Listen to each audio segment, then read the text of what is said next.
Hello and welcome to this Train Sim TV video. We're back on Train Sim World 3 today, and what we're going to be doing is taking a look at the all-new 700/0 Thameslink pack from Dovetail Games. In this introductory video, we're going to be taking a look around the unit first of all here in the loop at Rochester, and then what we're going to do is we're going to take a drive on one of the timetabled services included with this pack. Basically, we're just going to take a drive end to end. You can have a listen to the train for yourselves, whilst we have a little look and an investigation of what's what about the pack. It's been one that's highly been anticipated and very much looked forward to for some time now. Ever since DTG started teasing this this little pack. Well, I say little pack. It's quite a big pack really, because it's a heck of a train. It's a lengthy one. It's a full. It's not the full length. Is it 8 car? I think this is 8 car. I think. FLU's 12. This is the reduced length, being the 700O. This actually is for the South Eastern High Speed route, not timetabled for Brighton Mainline. I know a lot of people did want that. However, it's not the end of the world though. Even if there's no timetable there, you'll be able to do the off the rails mode and make scenarios. So I can guarantee that this thing will pop up in scenarios on the Brighton Mainline pretty soon. So all is not lost, even if it isn't on timetable on that route as such. Who knows, one day we might see the full length unit come to the sim in the future.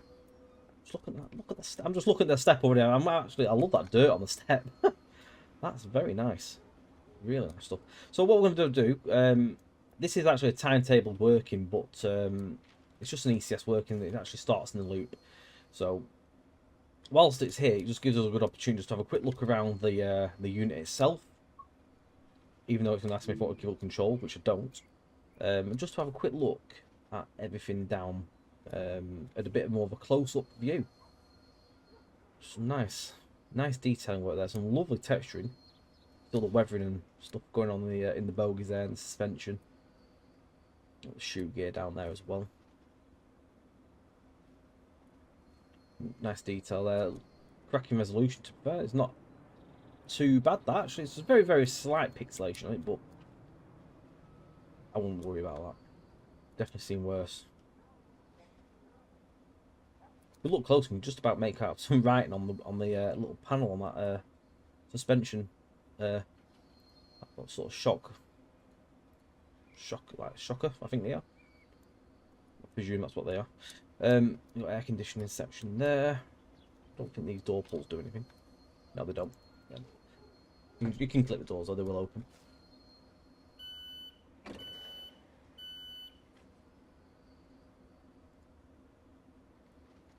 We'll close the door.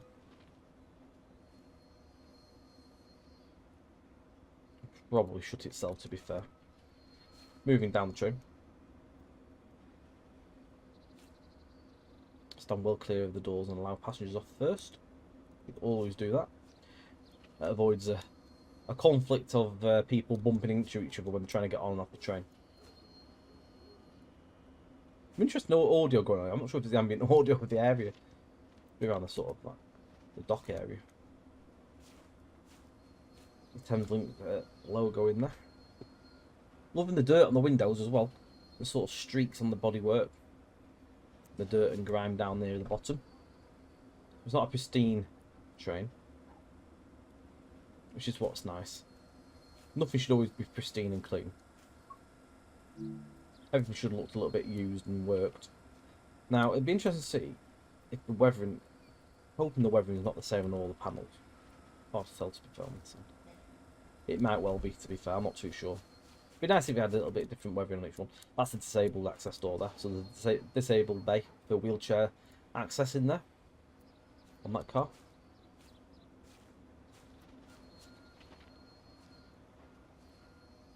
But no, it's a lovely looking train.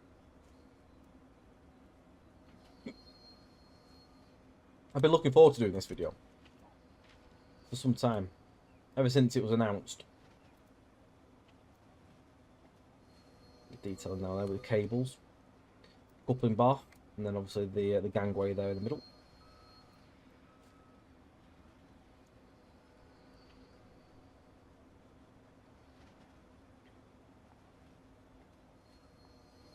We are actually at the back of the train here. So what we'll do, I'm just going to jump back onto the platform. And we're going to jump in the rear of the train. We'll have a quick walk down. And we'll have a look at what's going on in the actual passenger saloon before we work our way into the cab.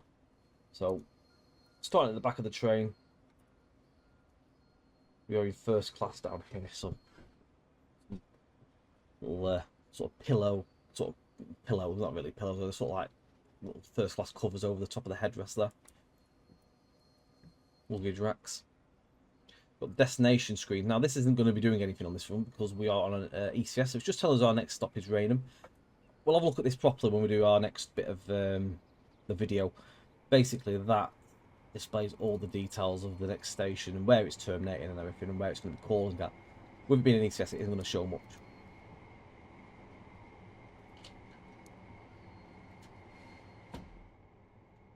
Moving through the train. I don't want to let it take over now. Some fire extinguisher stuff down there. Drop down seats. The shame these don't move, to be fair. You can like pull it down and drop and sit in it. That'd been quite a nice little thing to see. I've never seen that at all, to be fair, on any TSW trains that have them seats. But it would be a nice little function to see. Maybe one day.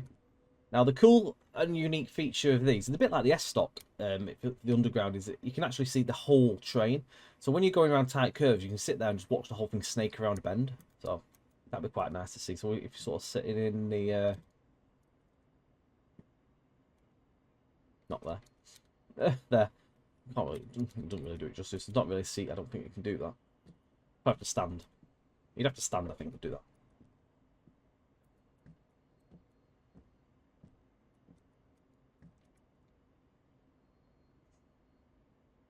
Very detailed information panel up there.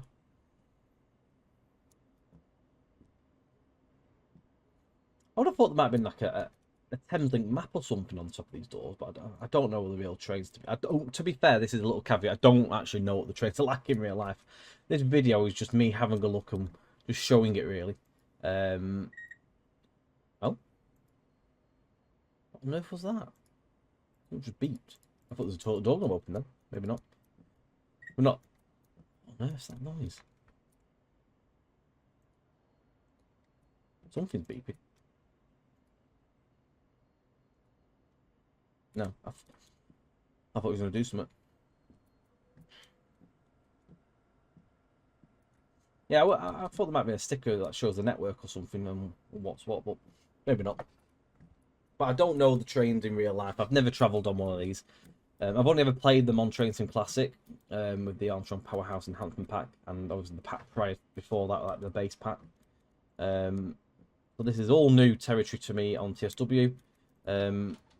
Looking at the video, I thought it sounded like a 700, to be perfectly honest. Enough for me to be happy and satisfied with it. There'll be people out there who won't like it, and there'll be something wrong in that, but look, just for me, it's a lovely looking model, and if it sounds half decent, I'm happy. As long as it doesn't sound like a Class 37 in Kuju here, I'm happy. Or a Class 377. As long as it has a sort of 700-esque sound, I will be happy. So, we are in the cab. And a nice looking cab it is as well. Just going to stand there. Just so you can have a little look at that. Just to take it all in. It's a lovely place to be. Nice environment.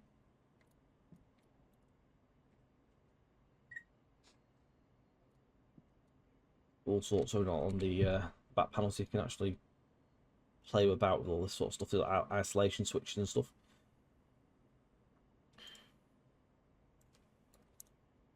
So you can sit in these drop down seats. I mean, it doesn't. I know you can't actually click these ones, but if you press E, it does drop down. So maybe something like that would have been quite nice in the passenger view with them seats. If you do it in here, should have been maybe an option to have it done in there as well. Saloon lighting on. So if I press that, it's not on yet. Let me jump in the driver's seat. Put the key on.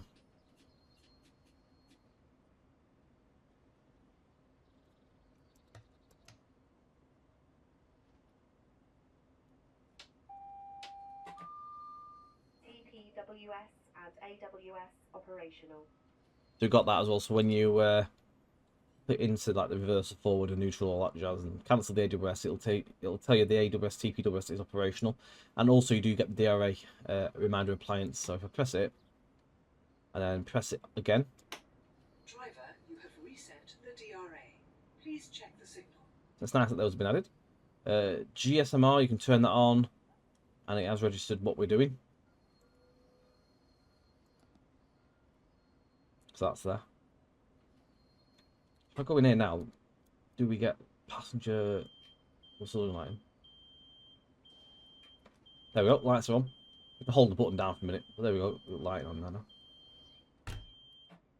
That's only beeping because I've put into neutral. It won't beep you.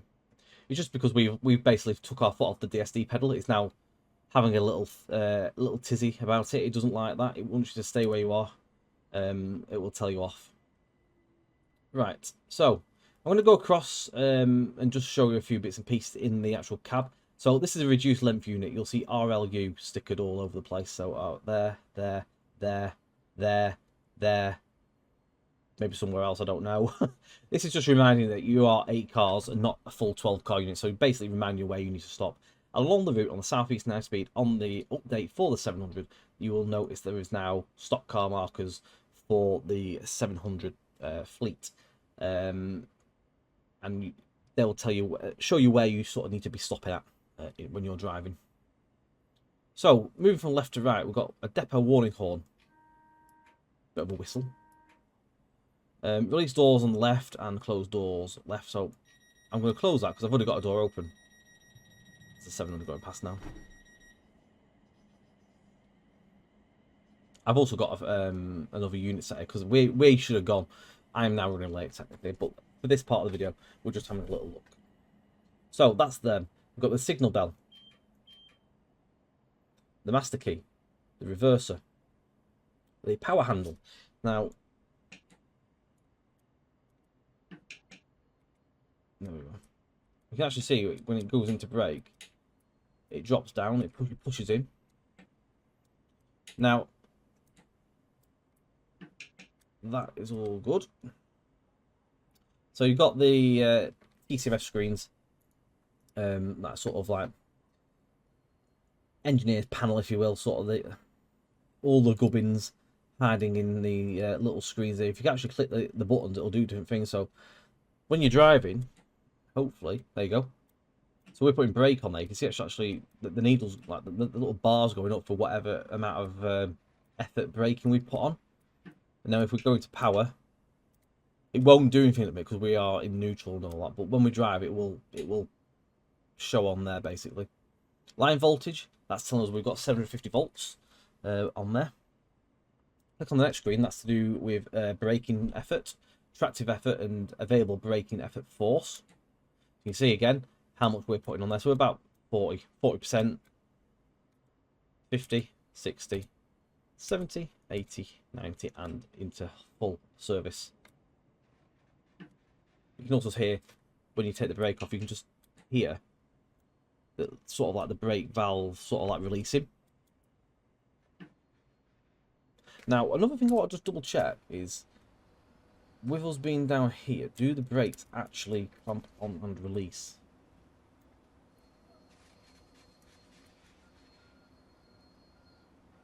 Going forward for this. They do. Yeah, you see the brakes actually do come on and off. Yeah, the brakes off. Brake on. Excellent. Animated. Simulated. Brilliant. So there's the brake panel.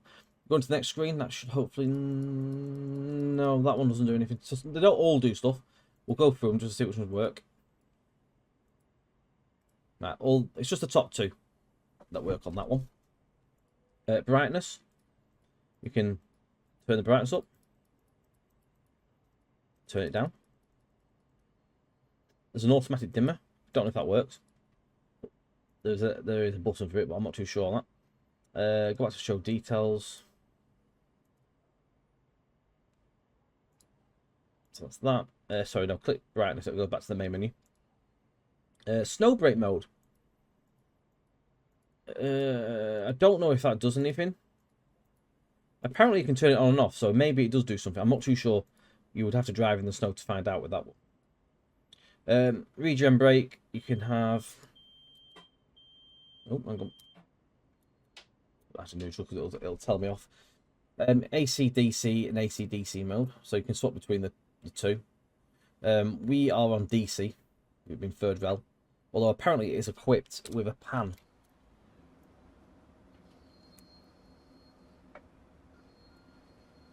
Should it be needed maybe for future routes? Who knows? So that is there. So hopefully it does work. I don't know if I can. I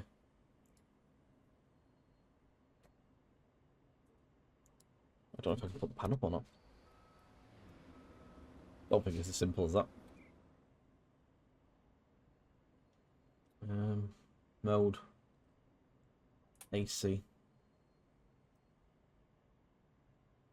Right, has the pan gone up?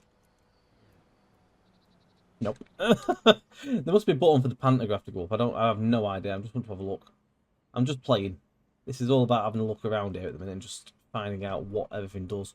There must be a pantograph button somewhere. I have no idea where it's hiding. Is it on the back? No. No, no, no, no, no. I can't see it. Door select. Nope. Is it on the other side? It is not. No. There might be a button somewhere. I don't have a clue. Seeing if I can find it. I might be absolutely blind here. Power supply's on. We've selected, but I don't know if there's a pan up button. I've not seen it anyway. Anyway. Put it back on DC mode. Alright, that is that.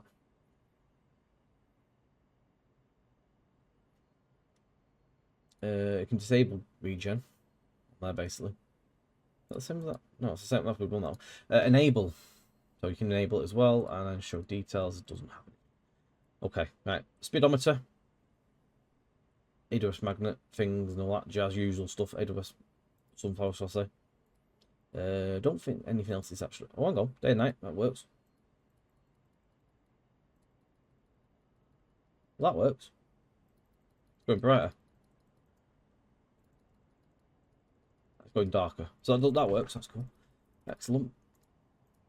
Nothing else works at the top though. Right. So DMI changeover, driver machine interface.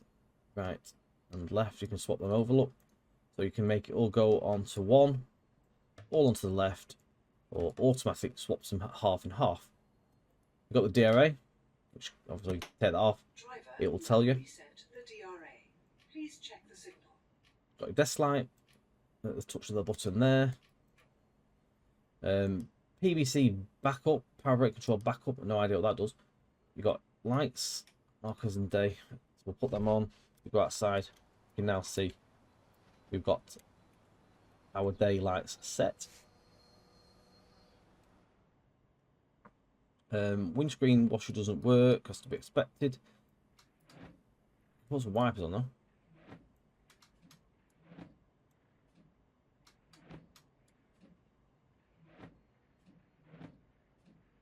It's not an intrusive windscreen wiper sort of screech, so that's not too bad. I don't sound like it'll get my nerves that much. I don't drive in the rain very often though. Cab light. There we go. Spotlights as well. Spotlights off. And if I do cab light off. Cab holdover, I'm not really sure what that does. Major alarm doesn't seem to have anything. Got hazards. Sort of fade in and off. Nice. And the fire alarm. Doesn't do anything. Right. So that's that. Down here, AWS. Based on the Q button. ETCS doesn't do anything. ATO start and stop doesn't do anything. Sanders.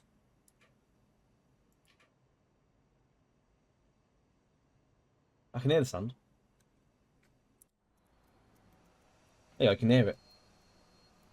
It's just gone off.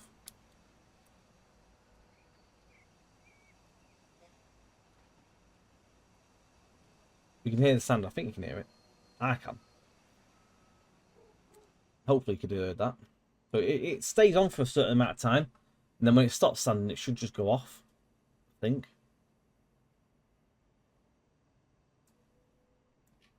Maybe not. I haven't a clue. Horn.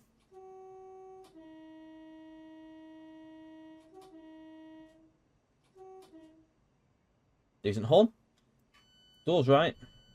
They're open. Doors closed. So far, sound-wise, are good. I recognise the sounds as per the AP pack, which is what as long as it sounds remotely like that, I'm good. Windows. Now, I think some of the sounds have come from Armstrong Powerhouse for this pack, I believe. I don't think all the sounds have come from AP. I think they've managed to get some recorders themselves. I think some community help along the way as well. But yeah. Oh, other one. Blind. Squeaky blind. Excellent. These screens, as far as I'm aware, don't do anything. I've not seen them do anything, so I'll take that as a no. But there we go. What we'll do now, I'll go pick us a service and we'll take a drive in the train. Rightio, so we've loaded up into 9 Papa 41 Luton to Rainham. It's 16:26 and 19 seconds past that moment. We're going to drive this Thameslink service from Dartford to Rainham. It's a 700/0 Thameslink unit, 8 cars in length, weight of 290.5 tons, and a yard distance of 173.8 yards there. So let's get started. I still haven't got the branding for them wagons either, but never mind. I will get them one day. Key in. No. We'll isolate all that lot. Pop it to forward.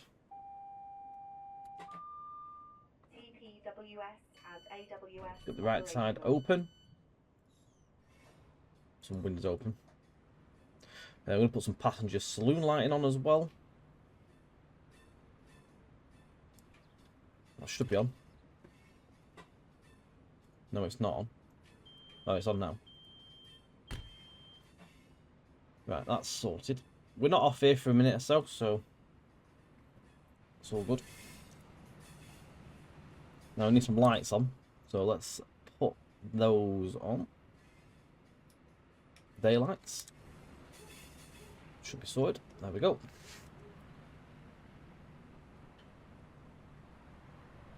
$700,003 for this working. Now I'm pretty certain it was $700,003 on the last bit we did. Interesting to see if the numbers are all different as we go past these units. Just to show you quickly, I think there is some signage differences. I believe there is anyway, I don't know where they are.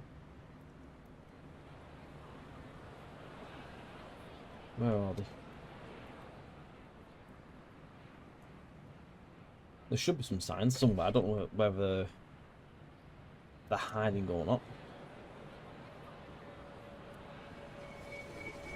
Check these out and go for the route.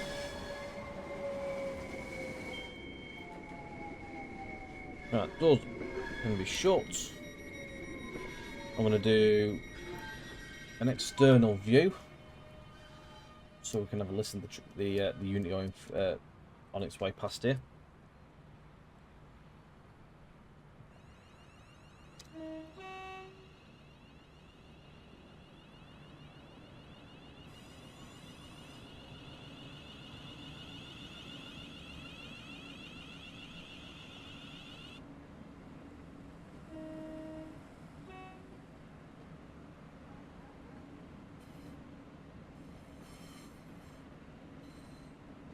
And the DC motors, I believe, are from the 350.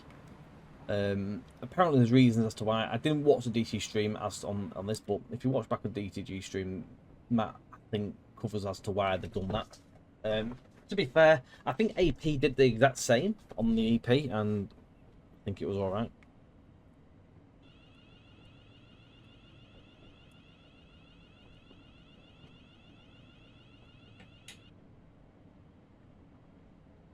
Right, what are we actually going to be calling it on this working? So we've got Stone Crossing, Green Heather for Blue Water,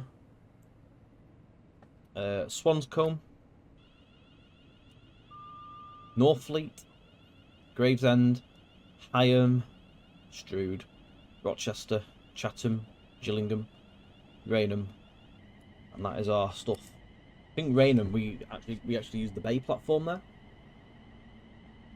there. With this in it, I believe it puts you into about 720 or 760 something services now on the southeastern high-speed route. If you have everything, it's getting pretty busy, which is good. It's nice to see something else on the street.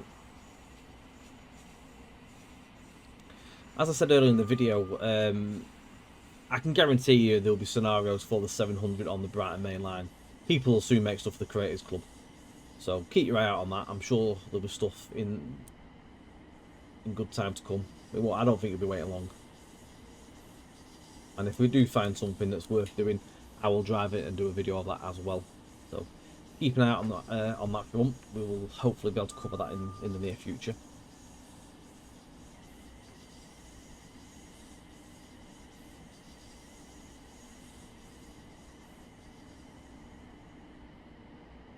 Wheel flange sounds decent there.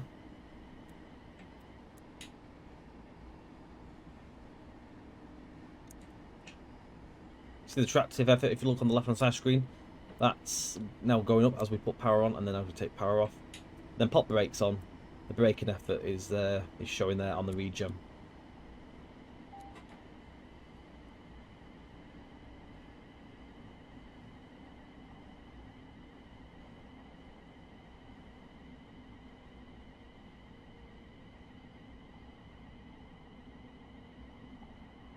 Now I'm hoping that we've got some RLU stopping boards. We definitely should have. God knows where they should be.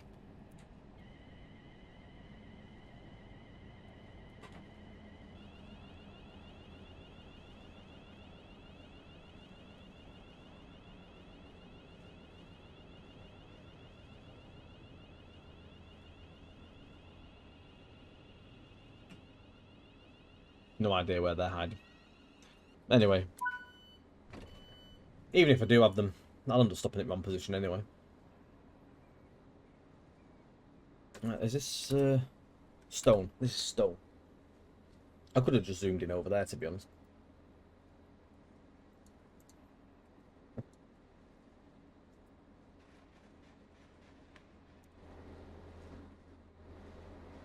Not always sure how often the units show up on the timetable, whether every half hour or every quarter of an hour or something like that. Maybe every quarter of an hour might be the one for that, to be fair.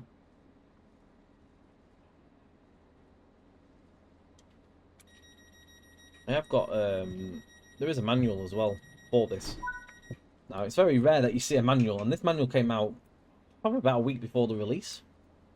I think it came out around the road when the July roadmap come out.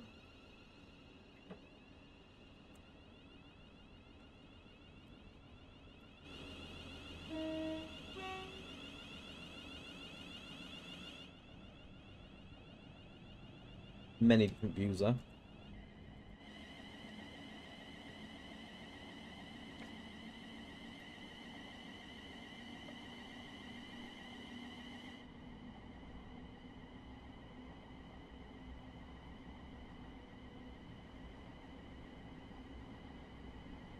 And what you'll find is that we're going to run late. Because obviously we're stopping around and looking at bits and pieces. We will get behind time, I can guarantee it.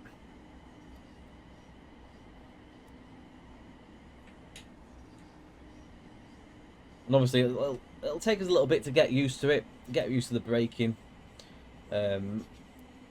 Hopefully by the time we finish this drive we should be alright. But because it all been new to us, it will probably take us a little bit of time just to get used to it.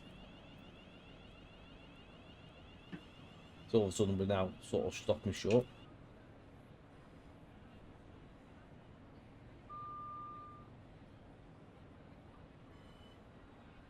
We'll get there with it though.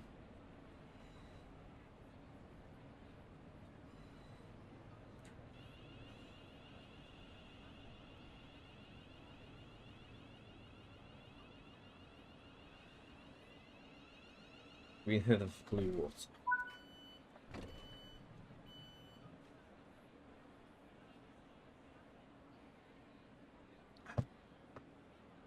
So I'm actually recording this at the time that I would be doing a Sunday stream. But that is obviously not happening, obviously Sunday stream. We have actually had a christening today for our youngest lads, so by the time I got back in that, it was too late to do a stream really. So the streams will come again in the week. Trains and World streams will probably be a good feature in the week following from the 700 release, so we'll cover all sorts.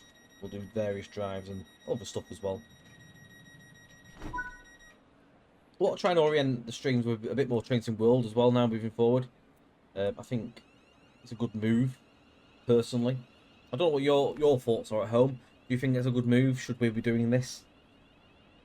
Is this a bad thing? Are you guys happy seeing Trains and World make more of an appearance on the stream as it continues to grow as the months go by? With the amount of content that's now coming, I feel like we're in a good position to start really into the TSW stuff.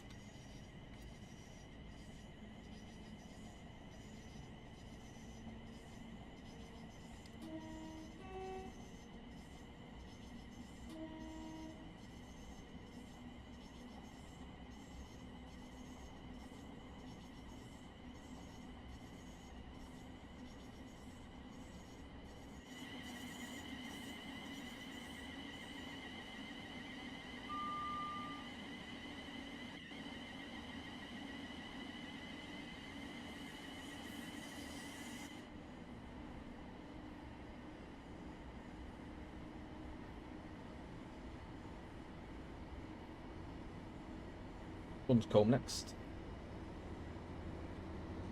We are climbing uphill, mate, so it'll just take a little bit of getting to speed. What's that unit number? Is that 003 as well?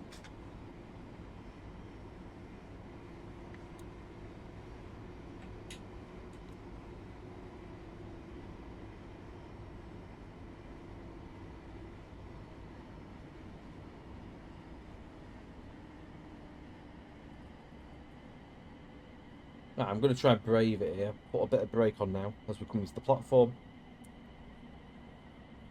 Hopefully we'll get into a good position here. Because really, I think coming into platform should be doing about 35. I'm still a little bit short.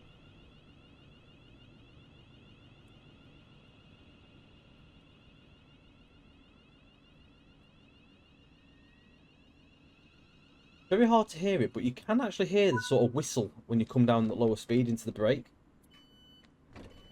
It was something that was quite prominent in the AP enhancement pack for TS Classic, but you can very slightly hear it in the audio set for this stock, so that's nice to hear that it has been implemented. Hard to explain what it sounds like, but I can hear it. You should hopefully know what I mean.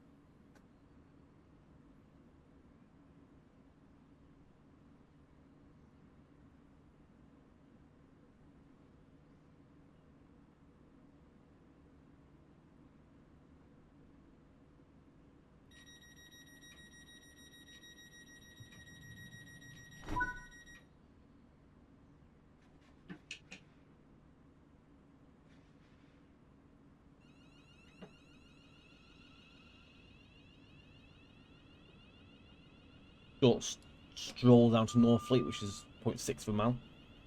Just going to start going through the introduction that comes in the manual. So, the Thameslink programme, a phrase that London commuters have been familiar with for over a decade, was the radical transformation of commuter travel through the centre of London. The plan? Upgrade and expand the Thameslink network with better cross-city connections as well as longer and more frequent trains made up of a brand new fleet of rolling stock. The hunt for the new trains started back in 2008. Bidders needed to offer the trains with a high standard of specifications and provide new maintenance and storage facilities for the vast new fleet. Ultimately, Siemens was chosen with their Desiro City platform, a development of the Desiro UK range which already existed in the form of the Class 350, the Class 360, the 450 and the 444.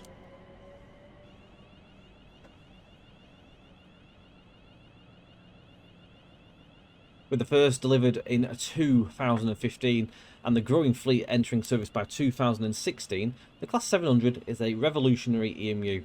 115 of these units were ordered in a mixture of 8 and 12 car formations, doubling the size of the old Thameslink fleet. Each unit is lighter, more efficient and has better performance and can so cut commuters by their thousands. A new bogie design reduced energy consumption and wear on the track compared to the older trains. Each coach is connected with a wide gangway, allowing for better movement inside a spacious, accessible area features in the middle of every unit. The passenger doors are wider and open faster. Air conditioning in the summer is a second to none, and they are fitted with the latest designs of passenger information systems, which in real time offer onwards travel information for the passengers loaded per coach.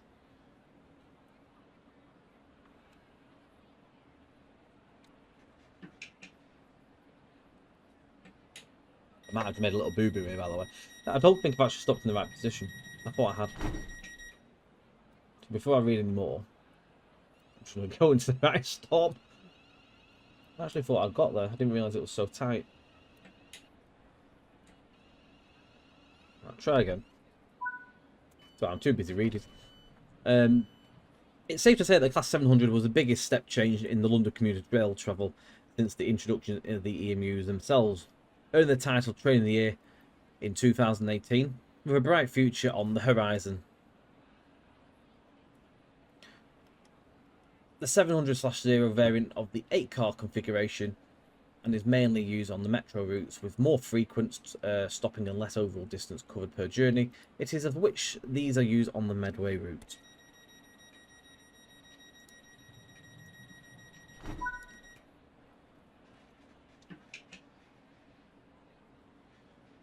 Training. A single training module for the Class 700 is included on the training centre. Be guided through the basics of getting the unit to move and performing passenger stops. This and more detailed operation procedures are also available in the manual. Scenarios. On the South Eastern High Speed, a total of 7 scenarios are available for the Class 700, offering a range of unique situations and operations away from the standard schedule. Full details can be found on page 17 of the manual.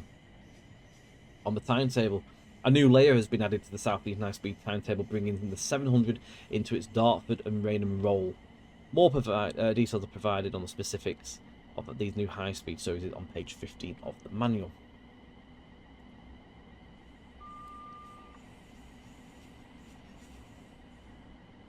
Rail journeys. A new string of chapters on the South Eastern High Speed journey ties together a mixture of scenario and timetable service for the continuous, the zero city duty. And in the scenario planner, make your own experiences on whichever route that you desire. Bring the Class 700 onto familiar territory such as the Brighton Main Line or the East Coastway, or make use of the pantograph with off the rails and drive wherever you wish. In the livery designer, turn the Class 700 into a blank canvas and go to town creating your own designs. Maybe some will be more recognisable than others, but if a neon pink is more your fashion, then go for it. That is definitely the words of Matt Piddleston. Right away. But yeah, there you go. That is what you can do with this.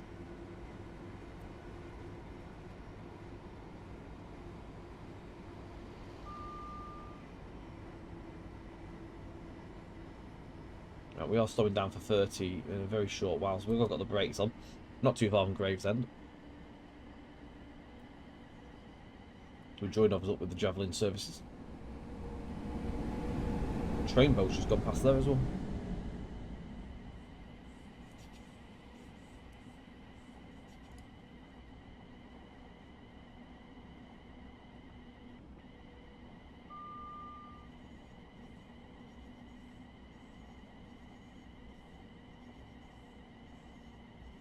It does take a bit of getting used to the braking on these. The brakes are pretty good when they get going. I've gradually brought it in though. We are slightly late, but we're not that bad.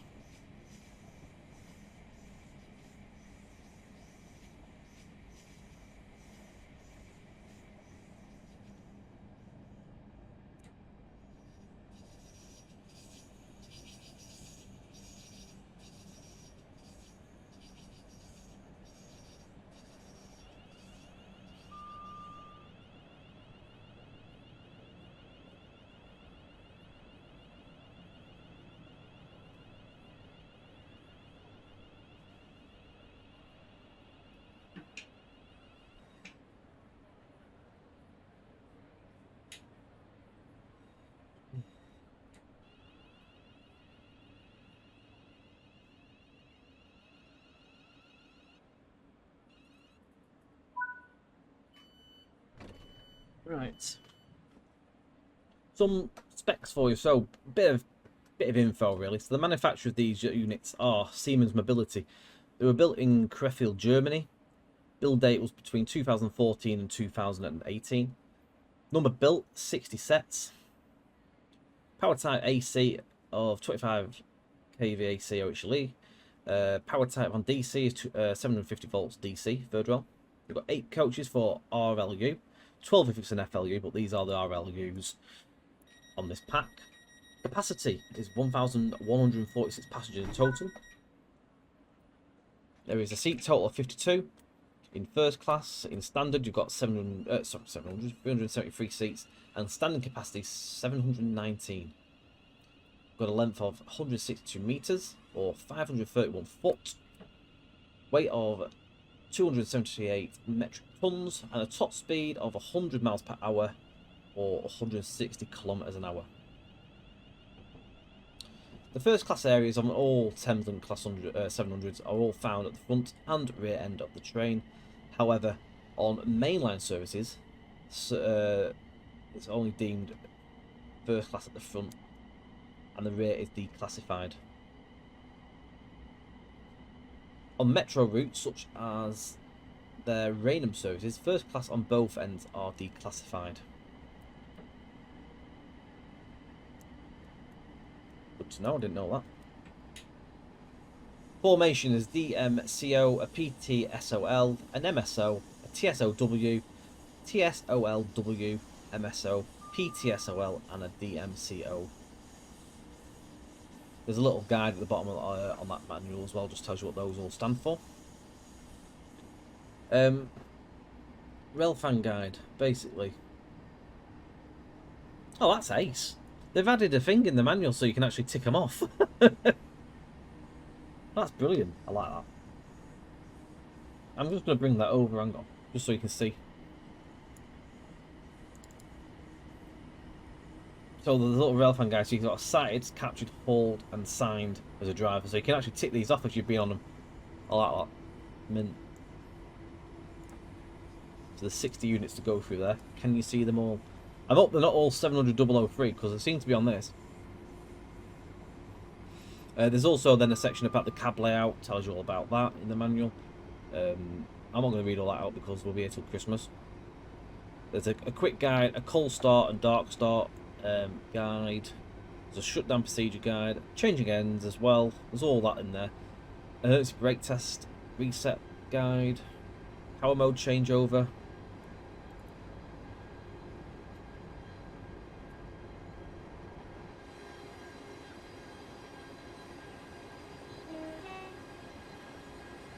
Marking that running sound.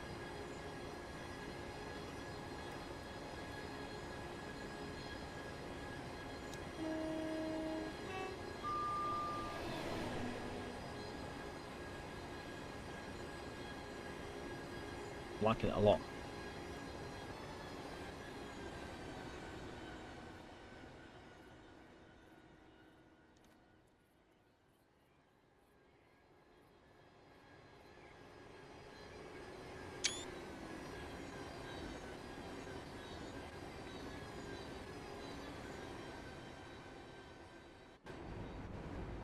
They do look well at home on this route.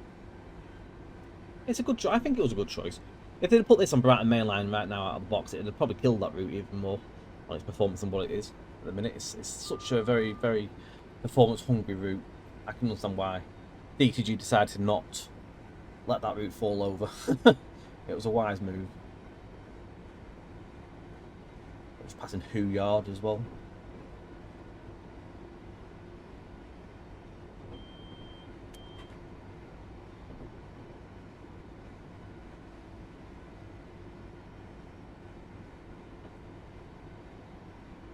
Next stop for us is Higham.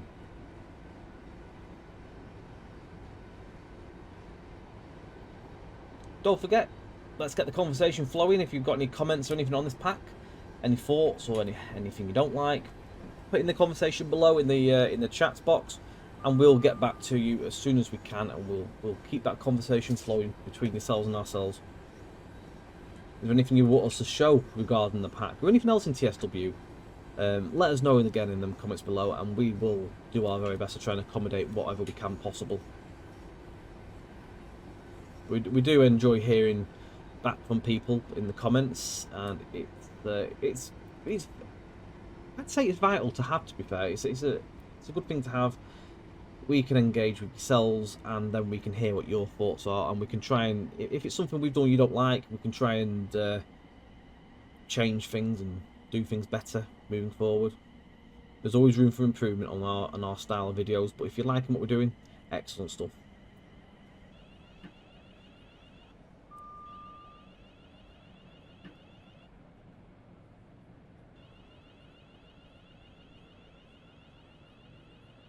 Now, I've no idea where my stop markers are for the new ones, because I can't see them.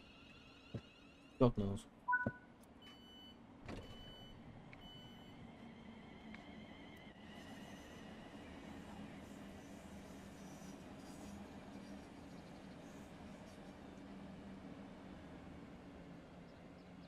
Oh, they aren't all the same number. Look, that's 37.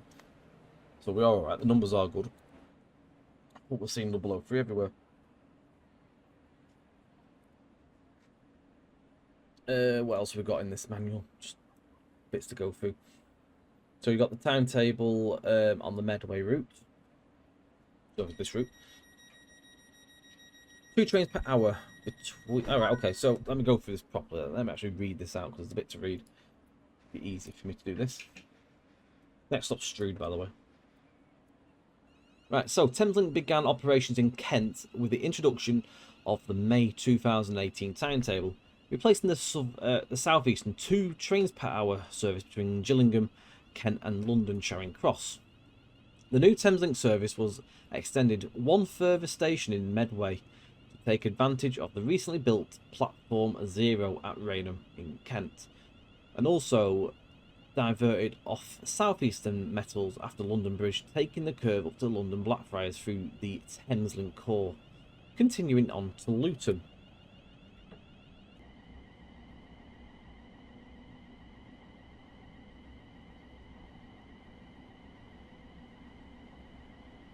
So following for the 2 trains per hour, basically running 2 trains per hour, Thameslink intertwine with the existing southeastern services and can offer a total average of 6 trains per hour through the north of Kent, and the stopping pattern varies throughout the day, but can often look like the following: Rainham, Gillingham, Chatham, Rochester, Strood, Higham, Gravesend, Northfleet, Sunscombe, Greenhiver, Stone Crossing, Dartford, Slade Green, Abbeywood, Plumstead, Woolwich Arsenal, Charlton, Westcombe Park, Maze Hill, Greenwich, Deptford, London Bridge, London Blackfriars, City Thameslink, Farringdon, St Pancras International, Kentish Town, West Hampstead Thameslink, Cricklewood, Hendon, Mill Hill, Broadway, Elstree, Borehamwood, Radlett, St Albans City, Harpenden, Luton Airport Parkway and Luton. In southeastern high speed, the services will be much like the rest of the timetable, representative of the real working schedule from May 2019. And you will then operate the 2 trains per hour service between Rainham and Dartford. This, including empty stop moves, equates to a little over 80 services you can see in the operational area of the 700 visually on the following map. Specific times may vary in peak hours, but on average each service departs the following of XX28 or XX54 at both Rainham and Dartford. Each service approximately will take you 45 minutes to complete. The Class 700 will also populate Belle Isle Junction as AI, running under the HS1's tunnel at St Pancras. So if you're going over basically where the East Coast Main Line is, you'll see trains come out of Gasworks Tunnel basically there on their movements. 12 AI services an hour you'll see there. So there's something else to look out for. Not drivable, of course, but something to see.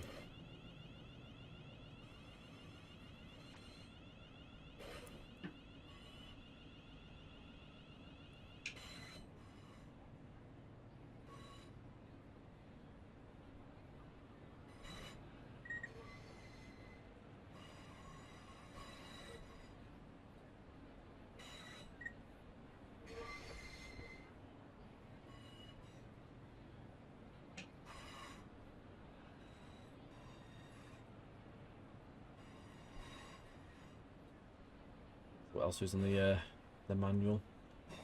Scenarios will be the next thing, so I'll just go through the scenarios briefly. We will do a scenario as a video as well, covering what you can expect to see.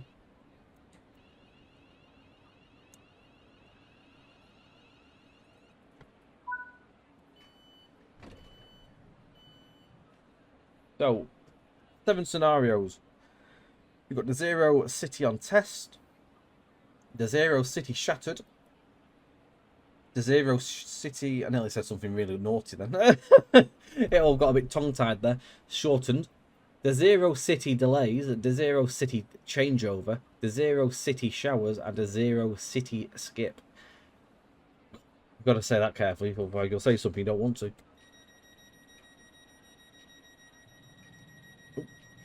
So that's the scenario basically covered.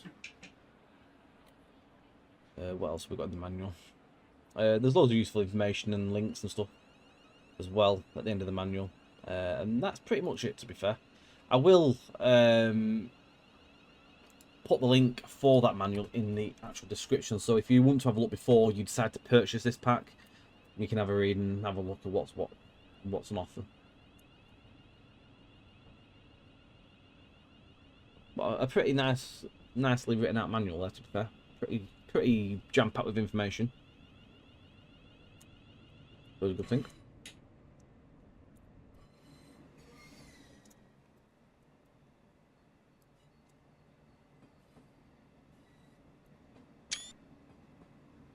Trying to get a nice screenshot for the manual. Not in the manual, for the thumbnail. God, I've got manuals on my mind.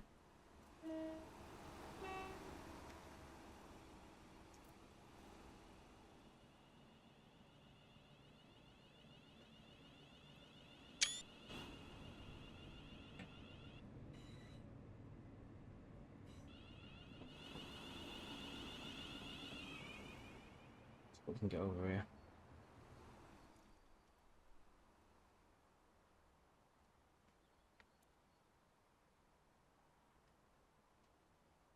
I actually don't know if I had the F1 overlay on a second ago when I took them last couple of screenshots. I hope I didn't, because there could have been a good picture.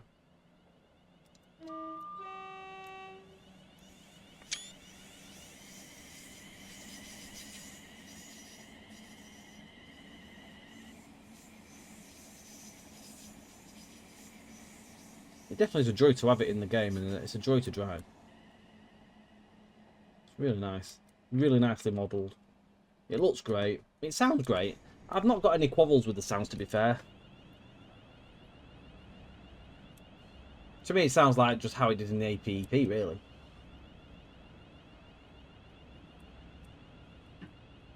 And no one really had any gripes with it there, so...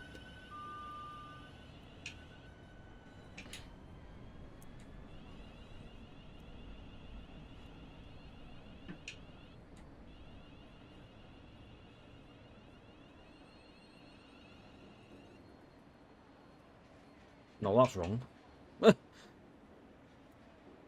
Can't stop there, even though it's an 8 car. I need to stop it further up.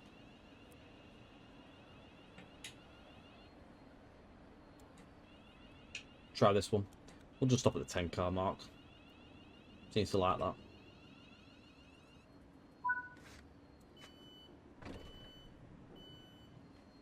It seems to like that a lot more than me stopping at the 8 car marker. They definitely are 8 cars. 1, 2, 3, 4, 5, 6, 7. Yeah, they are. So why is it not letting me stop at the 8 car mark?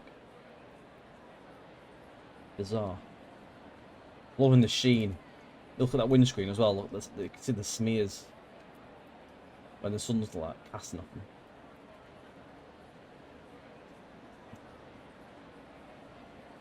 Look at the detail in the buff in the coupler.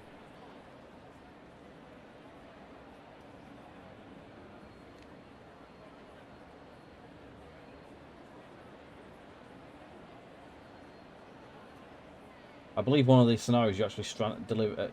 You don't help a stranded set out, so you do some coupling bolts of it.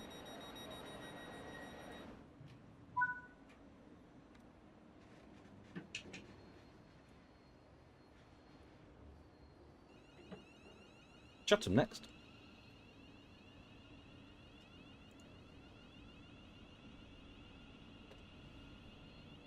They're all quite a short distance away from each of these stations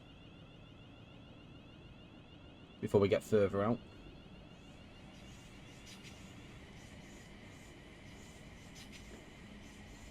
We were just passing. This is where we actually started that first part of the video as well. We had a little wander around. And probably bored everyone for death for 20 minutes. I wanted to do that though, rather than me trying to show you things whilst it's driving around. I didn't want to drive and rush and miss bits. I wanted to take you for a little exploration of the actual train itself before we actually got driving. I want to show you the PIS as well in a minute. So when we get to this next station, I'll jump out and we'll just have a quick look in the passenger saloon on how that looks and how it operates.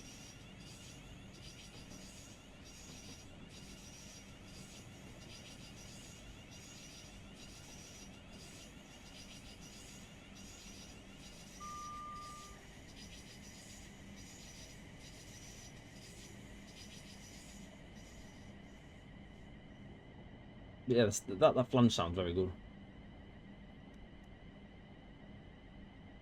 Some good mixing.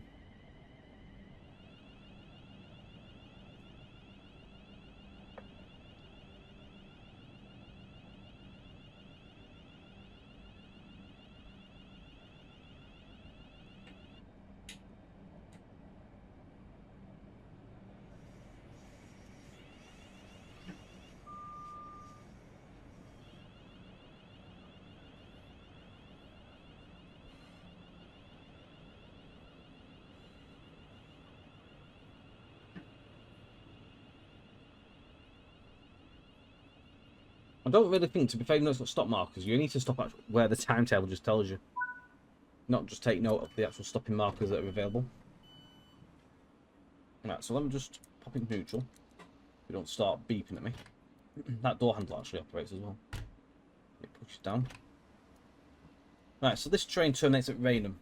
The destination is Rainham. What else does it say? Next stop is Gillingham.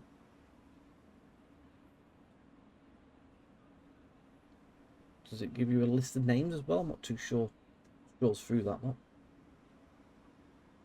I thought it did. Unless it does that while you're driving. I'll have to have another look in a minute. See if we can have a look.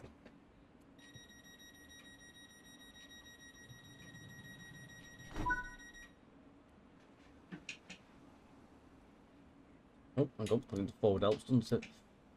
There we go.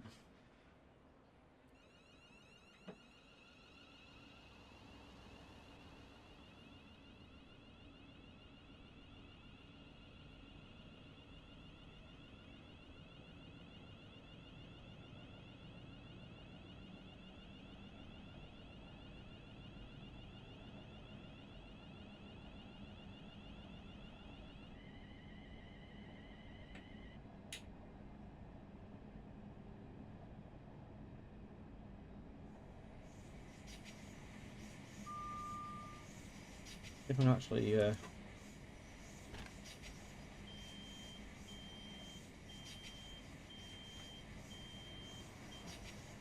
beep at me in it.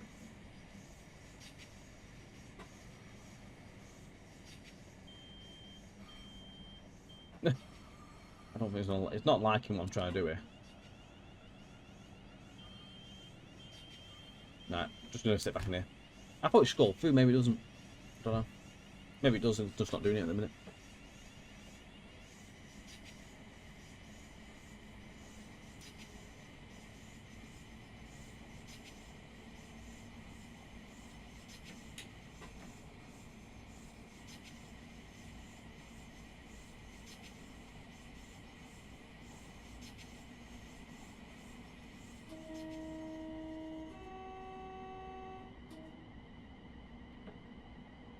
Gillingham Tunnel. Gillingham Station's 0.8 of a mile away. We're not doing too bad for time to be. We're only slightly late. Even though we are faffing around and running around, we are keeping relatively close to time. I have been worse. A lot worse in terms of timekeeping.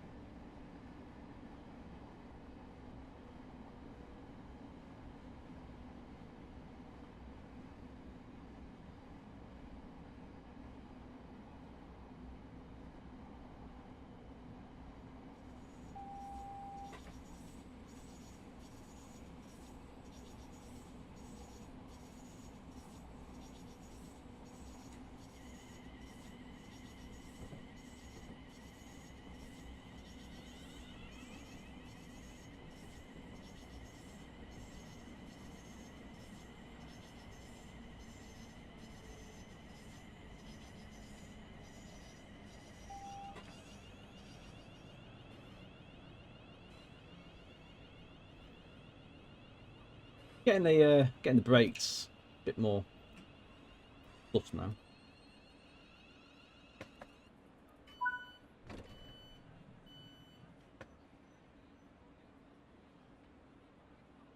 We got left, so we got Raynham.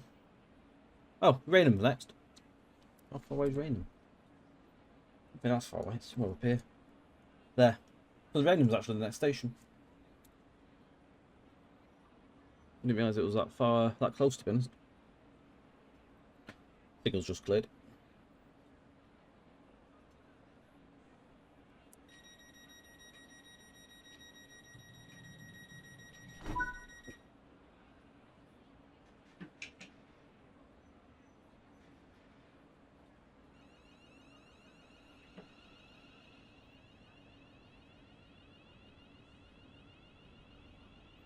About 2.9 miles, so we'll power through now.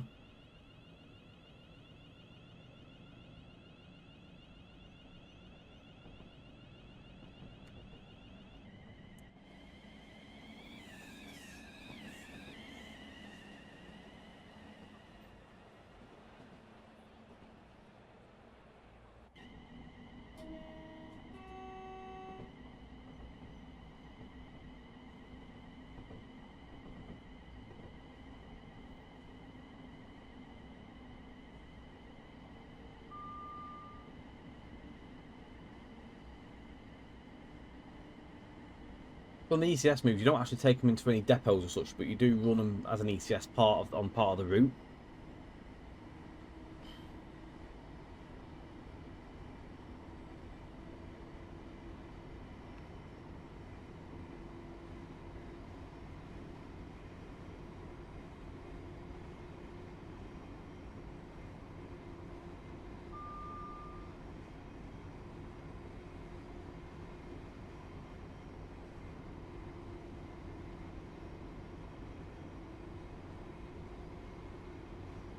The last thing as well, just to cover, is the pricing is £12.99, which I think is a very good move, personally. I think overpricing this could have been one of the things that could have maybe have hampered it a bit. But yeah, making it definitely a very nice valued price. That I would say is a good shout. I think people will probably be thankful for that as well, especially with like the cost price and everything at the minute going on. To pick up this highly sought for train, I think it's good. It's a good move.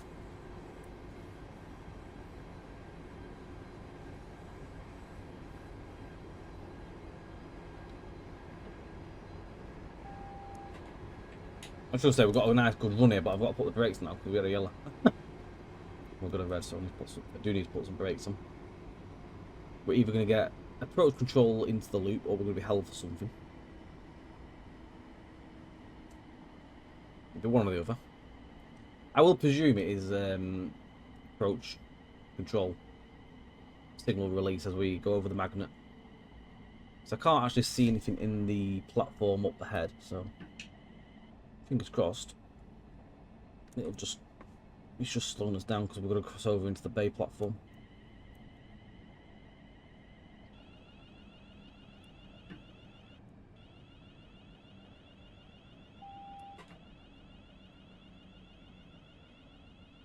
Or not. Are we actually being held for something?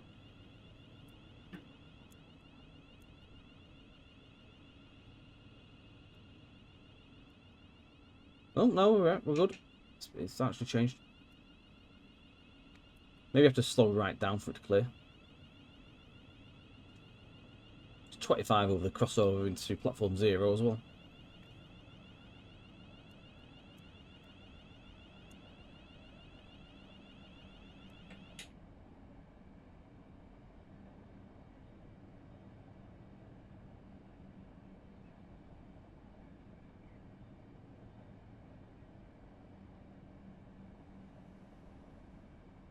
I've probably enjoyed this drive, to be honest.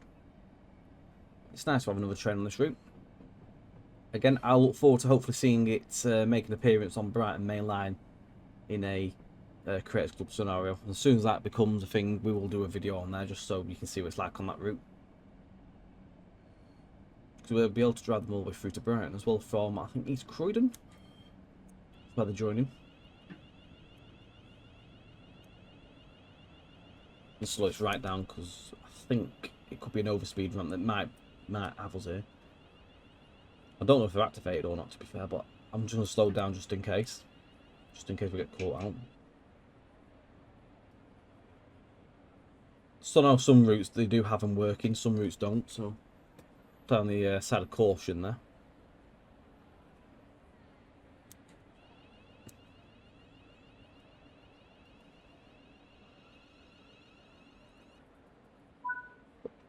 Really enjoyed that. Massive thanks for watching, guys. I hope you've enjoyed it yourselves. Links are in the description for the pack and the manual and everything like that. Don't forget, comment, like, share. Send the link, share the link, do whatever you need to do. We do appreciate it, and thank you again. If there's anything you want to add into the comments, don't forget we will be there and we will respond back to you as soon as we can. But for now, we'll open the doors and we're going to end things here. So, don't forget, catch us on Twitch at twitch.tv/trainsim_TV on a Friday and Sunday evening normally. It's been a slight little bit different recently, and there's been a few changes, but normally it is on 2 book days, so keep your eye out. Facebook is the best place to keep up for you up-to-date info on what we're doing. We post on there as well. Thank you very much, though. Take care, guys, and again, we'll see you very, very soon for the next video. Bye for now.